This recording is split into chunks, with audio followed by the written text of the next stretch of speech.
Friends, welcome back to गार की classes. ये हमारे लेसन 1 का 5th वीडियो है और आज के इस वीडियो में हम बात करेंगे टाइप्स ऑफ असेट्स और टाइप्स ऑफ लाइबिलिटीज़ के बारे में। इन दोनों टॉपिक को हम इस वीडियो में कवर करने वाले हैं और इन्हें हम इस वीडियो में डिटेलली पढ़ेंगे। सबसे पहले मैं बात करूँगा टाइप्स ऑफ असेट्स की। देखिए, असेट्स की 6 टाइप्स होते हैं। सबसे पहला होता है फिक्स्ड असेट्स, दूसरा है करंट असेट, तीसरा है टेंजिबल असेट, चौथा है इंटेंजिबल असेट, देन पांचवा है fictitious asset and the last one is receivables. इस तरह से असेट्स को 6 टाइप्स में डिवाइड किया गया है और हम इन 6 टाइप्स को इस वीडियो में अच्छे से समझेंगे। सबसे पहले बात करेंगे हम फिक्स्ड असेट की। फिक्स्ड असेट्स में generally building, furniture, plants and machinery, ये सब आते हैं। फिक्स्ड असेट का बिजनेस में क्या काम होता है कि ये हमें प्रोडक्शन के में हेल्प करती हैं और इनका मेन पर्पस होता है, इनको खरीदने का मेन पर्पस होता है हमारी बिजनेस को ऑपरेट करना, उसे रन कराने के लिए हम फिक्स्ड असेट खरीदते हैं और ये लॉन्ग टाइम के लिए खरीदी जाती हैं। इन्हें रीसेल के पर्पस से कभी नहीं खरीदा जाता। तो fixed assets are those assets which are used in business for a long time and purchased for the purpose of operating the business bracket means production of goods and service। Okay, इसके types हैं land हो गया, building हो गया, plant and machinery हो गया और furniture etcetera हमारे फिक्स्ड असेट्स में आते हैं। अब चलते हैं हमारे दूसरी असेट की तरफ जो कि है करंट असेट। देखिए, करंट असेट्स हम रीसेल के पर्पस से खरीदते हैं,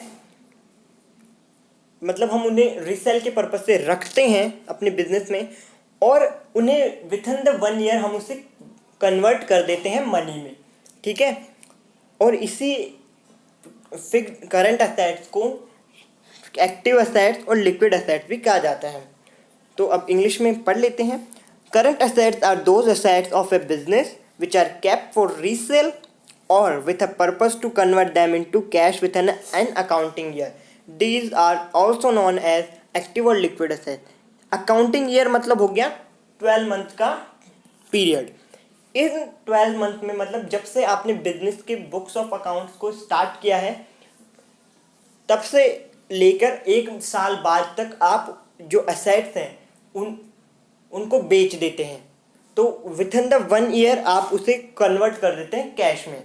ओके, अब बात करते हैं स्टॉक, इसके एग्जांपल्स की। इसके क्या क्या एग्जांपल हैं। सबसे पहला है स्टॉक ऑफ गुड्स, मतलब माल। आप जो गुड्स होता है उसे आप असेट्स बोलते हैं, लेकिन वो बार बार सोल्ड होता रहता है, परचेज होता रहता है और इसीलिए करंट असेट को लिक्विड असेट भी बोला जाता है। इसके बाद है डेटर, फिर bills receivables, prepaid expenses. Stock of goods, debtor और बिल्स रिसीवेबल मैंने अकाउंटिंग के बेसिक टर्मिनोलॉजी वाले चैप्टर में अच्छे से टॉपिक में बता दिया था। अब यहाँ पर एक नया वर्ड आया है, वो है प्रीपेड एक्सपेंसेस। कि प्रीपेड एक्सपेंसेस होता क्या है। प्रीपेड एक्सपेंसेस वो होते हैं जिनका सर्विसेज लेने से पहले हमने अमाउंट पे कर दिया हो, मतलब जिनका पेमेंट हमने पहले ही पे कर दिया है और उनकी जो सर्विस है वो हमें इन फ्यूचर रिसीव्ड होगी, वो होते हैं प्रीपेड एक्सपेंसेस। ये हो गया करंट असेट्स। अब चलते हैं हमारी अगली असेट्स की तरफ जो कि है टेंजिबल असेट। टेंजिबल असेट क्या है।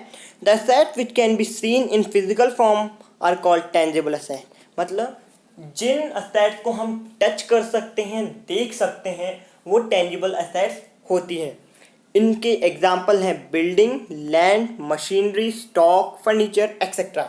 इन सब को हम टच कर सकते हैं, देख सकते हैं, इसलिए इन्हें कहेंगे टेंजिबल असेट। अब अगली असेट है intangible asset. Intangible asset tangible asset का जस्ट अपोजिट है। हम इसे देख नहीं सकते, ना इसे टच कर सकते हैं, तो इनका एक कोई फिजिकल फॉर्म नहीं होता है। The assets which cannot be seen in physical form are called intangible assets। इसके एग्जाम्पल है गुडविल, कॉपीराइट, पेटेंट। इन सभी चीज़ों को आप देख नहीं सकते, लेकिन इनकी एक तरह से एक रिलायबल वैल्यू ज़रूर होती है। गुडविल की भी एक रिलायबल वैल्यू होती है, आपके कॉपीराइट की भी एक रिलायबल वैल्यू होती है, पेटेंट की भी यहाँ पर रिलायबल वैल्यू होती है। ठीक है, अब चलते हैं अगले असेट की तरफ, जो कि है फिक्टिशियस एसेट।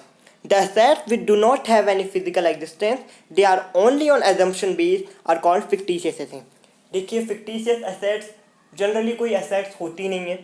इस assets में बेसिकली लॉसेस और गुडविल आते हैं। इसका मैं एक एग्जांपल देके एक्सप्लेन कर देता हूँ कि जब इन केस ऑफ आपको लॉस हो जाता है बिजनेस में, तो जो गुडविल है ना, वो आपको उस लॉस से कुछ बचा लेती है। गुडविल की एक रिलायबल वैल्यू होती है और उससे की मदद से आप उस लॉस से बच सकते हैं। इसीलिए जो बुक्स ऑफ अकाउंट्स है उसमें कभी भी गुडविल को शो नहीं किया जाता और ना ही उसकी कोई वैल्यू लिखी जाती है। तो ये हो गई फिक्टिशियस एसेट। अब चलते हैं हमारी आखिरी एसेट की तरफ है, जो है receivables. Receivables means receipt of business from debtor, मतलब जो आपने सामान बेचा है क्रेडिट बेसिस पे, तो वो जो कस्टमर है सामने वाला, वो आपका डेटर बन जाता है। उससे जब आप रिटर्न फॉर्म में कोई डॉक्यूमेंट ले लेते हैं ना, उसे ही रिसीवेबल्स बोलते हैं। ठीक है, इसके अंदर एग्जांपल आता है सिंपल सा है, बिल रिसीवेबल्स और लोन एंड एडवांसेस। ये बात हो गई हमारी एसेट्स की। अब चलते हैं सीधा लाइबिलिटीज के टाइप्स पे कि लाइबिलिटीज कितने टाइप्स की होती हैं। सबसे पहले तो बता देता हूँ, लाइबिलिटी 4 टाइप की होती हैं। कौन कौन सी हैं वो? External liability, internal liability, short term liability and long term liability. ये चारों लाइबिलिटीज़ के पार्ट हैं। सबसे पहले हम बात करने वाले हैं एक्सटर्नल लाइबिलिटीज़ की। एक्सटर्नल लाइबिलिटीज़, देखो एक्सटर्नल लाइबिलिटीज़ होती है जब हमें बाहर वाले आदमी, मतलब बाहर वाली पार्टीज़ को पे करनी होती है, मतलब बिजनेस को बाहर वाली पार्टीज़ को जो पे करना होता है वो होती है एक्सटर्नल लाइबिलिटी। उसमें कौन कौन आ सकता है? लॉन्ग टर्म लोन आ सकता है, शॉर्ट टर्म लोन आ सकता है, मीडियम टर्म लोन, जो जितने भी तरह के लोन्स होते हैं वो सब एक्सटर्नल लाइबिलिटीज़ में आते हैं। वो हमारी जिम्मेदारी है, जो वो बिजनेस की जिम्मेदारी है कि वो उसे इन फ्यूचर ज़रूर पे करेगा। Liabilities which are payable to outsiders are called external liability. Okay, अब चलते हैं नेक्स्ट लाइबिलिटी की तरफ, जो कि है इंटरनल। इंटरनल लाइबिलिटी क्या है? Liabilities which are payable to internal creditors are called internal liability. Internal creditors कौन होते हैं? सबसे पहली बात, internal creditors होते हैं shareholder, owner of the business, ये सब इंटरनल क्रेडिटर्स होते हैं। और बिजनेस को इन फ्यूचर जो उन्होंने कैपिटल इन्वेस्ट किया है वो उसे रिटर्न करना होता है, क्योंकि बिजनेस एंटिटी कॉन्सेप्ट के अकॉर्डिंग बिजनेसमैन अलग है और बिजनेस अलग है। ठीक है, ये हम आगे अकाउंटेंसी के एग्जाम्पशन में जरूर पढ़ने वाले हैं, वहाँ पे ये आपको और भी अच्छे से क्लियर हो जाएगा।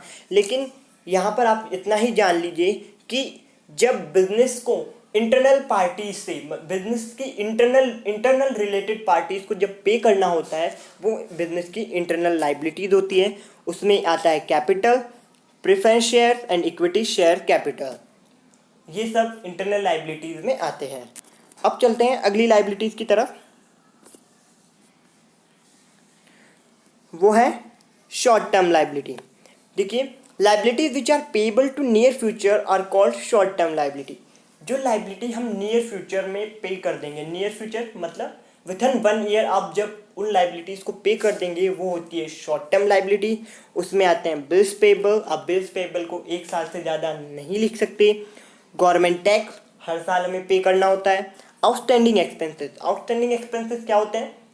जो एक्सपेंसेस हम किस सर्विसेज हमने पहले ही ले लिए और उनका जो पेमेंट है वो हम बाद in future within 1 accounting year में कर देंगे, वो होते हैं आउटस्टैंडिंग एक्सपेंसेस। ये जस्ट प्रीपेड एक्सपेंसेस का अपोजिट है। नेक्स्ट हमारी लाइबिलिटी है वो है लॉन्ग टर्म लाइबिलिटी। देखिए, liabilities which are payable after a long time are called long term liability. Long time के बाद में जो हमें पैसे चुकाने हैं वो लॉन्ग टर्म लाइबिलिटीज़ में आते हैं।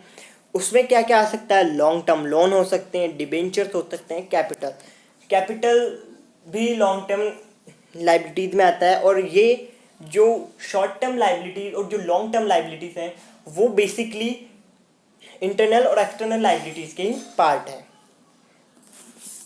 Liabilities which are payable after long time are called long term liabilities, लंबे समय के बाद जो हमें पे करना है, जो हमारी जिम्मेदारी है, जो हमें विथिन 1 ईयर पे नहीं करनी है, वो लॉन्ग टर्म लाइबिलिटीज़ में आता है। ये आज का वीडियो यहीं पे कंप्लीट हुआ। अगर वीडियो पसंद आया हो तो शेयर करें, इसे लाइक करें और हमारे चैनल को सब्सक्राइब करें और कमेंट करके बताएं कि आपको वीडियो कैसा लगा। Thank you so much for watching our video.